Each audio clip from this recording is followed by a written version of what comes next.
ফেব্রুয়ারিতে হতে যাচ্ছে আগামী জাতীয় সংসদ নির্বাচন। প্রধান উপদেষ্টা ডক্টর মোহাম্মদ ইউনূসের এমন ঘোষণার পর সব ধরনের প্রস্তুতি নিতে শুরু করেছে নির্বাচন কমিশনও। এদিকে নির্বাচনের সময় যত ঘনিয়ে আসছে ততই ঘোলাটে হচ্ছে দেশের রাজনৈতিক পরিস্থিতি।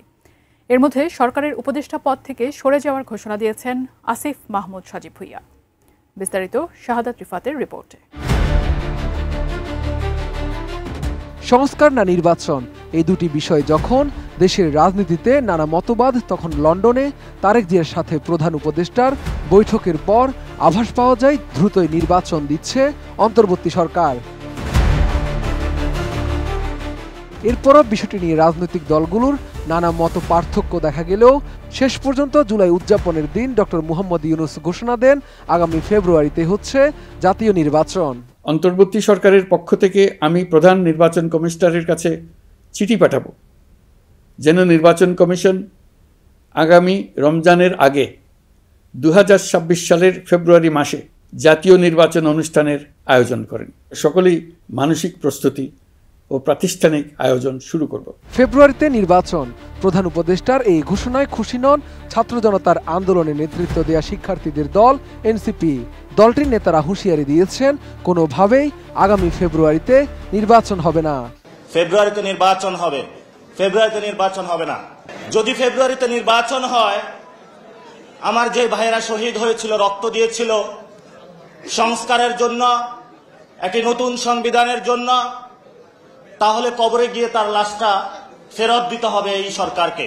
সব মিলিয়ে নির্বাচন ইস্যুতে যখন সরগরম দেশের রাজনীতি, তখন স্থানীয় সরকার, পল্লী উন্নয়ন ও সমবায় মন্ত্রণালয় এবং যুব ও ক্রীড়া মন্ত্রণালয়ের দায়িত্বে থাকা আসিফ মাহমুদ সজীব ভুঁইয়া জানিয়েছেন নির্বাচনকালীন সরকারের উপদেষ্টা পদ তিনি ছেড়ে দেবেন। নোভা এলইডি টিভি, ঝকঝকে ছবি, নিখুঁত শব্দ, 5 বছরের ওয়ারেন্টি। নোভা মানি, সঠিক মান, নিশ্চিত সেবা। 12 আগস্ট এক অনুষ্ঠানে এসে তিনি এই তথ্য জানান। অর্থাৎ আগামী জাতীয় সংসদ নির্বাচনের আগেই যে নাহিদ ইসলামের মতো উপদেষ্টার পদ ছেড়ে রাজনৈতিক দলের সঙ্গে যুক্ত হচ্ছেন আসিফ মাহমুদ, তেমনটাই ইঙ্গিত রয়েছে তার কথায়। সরকার থেকে সরে দাঁড়ানোর বিষয়ে আসিফ মাহমুদ বলেন, 2018 সাল থেকে তিনি রাজনীতিতে যুক্ত, তাই নির্বাচন তফসিল ঘোষণার আগেই তিনি সরকার থেকে সরে যাবেন। আমি তো ভাই 2018 সাল থেকে রাজনীতির সাথে যুক্ত। আমি তো অলরেডি রাজনীতিতে এবং আমি নির্বাচনকালীন সরকারে থাকছি না। অবশ্যই রাজনীতিতেও আছেন এবং সরকারেও আছেন, এমন উপদেষ্টাদের নির্বাচনকালীন সরকারে থাকা উচিত নয় বলেও মনে করেন এই উপদেষ্টা। রাজনীতিতে সরাসরি জড়িত কারো সরকারে থাকা উচিত না, যদিও এরকম কয়েকজনই আছেন। এবং আমরা মনে করি যে নির্বাচনকালীন সরকারে, স্পেসিফিকলি নির্বাচনকালীন সরকারে, কালীন সরকারে শুধু নির্বাচন করব কি করব না সেটার জন্য না, যদি আমি নির্বাচন নাও করি তাহলেও নির্বাচনকালীন সরকারে আমার থাকা উচিত না, যেহেতু এটা নিয়ে কনসার্ন আছে। এদিকে নিজের এমন সিদ্ধান্তের কারণ হিসেবে তিনি ব্যাখ্যা দেন। আসিফ মাহমুদ বলেন, প্রধান উপদেষ্টা জাতিকে সেরা নির্বাচন উপহার দিতে চান, তাই কনফ্লিক্ট অফ ইন্টারেস্টের প্রশ্ন যেন না আসে, সেই কারণেই তিনি সরে যাবেন। আমাদের মাননীয় প্রধান উপদেষ্টা বারবারই বলছেন যে আমরা একটা বেস্ট ইলেকশন আসলে জাতিকে উপহার দিতে চাই, তো সেই জায়গায় কোনো কোশ্চেন এবং কনফ্লিক্ট অফ ইন্টারেস্টের জায়গা যাতে না থাকে, এটা নিশ্চিত করাটা আমি নিজের দায়িত্ব বলেও মনে করি। তবে আসিফ মাহমুদের মুখ থেকে এমন ঘোষণা আসার আগেও রাজনৈতিক অঙ্গনে গুঞ্জন ছিল, ভোটের আগে 2 ছাত্র উপদেষ্টা আসিফ মাহমুদ ও মাহফুজ ইসলাম সরকার থেকে সরে এনসিপিতে যোগ দিতে পারেন। এছাড়াও আরও গুঞ্জন রয়েছে, কুমিল্লা 3 মুরাদনগর আসনে ভোট করতে পারেন আসিফ মাহমুদ।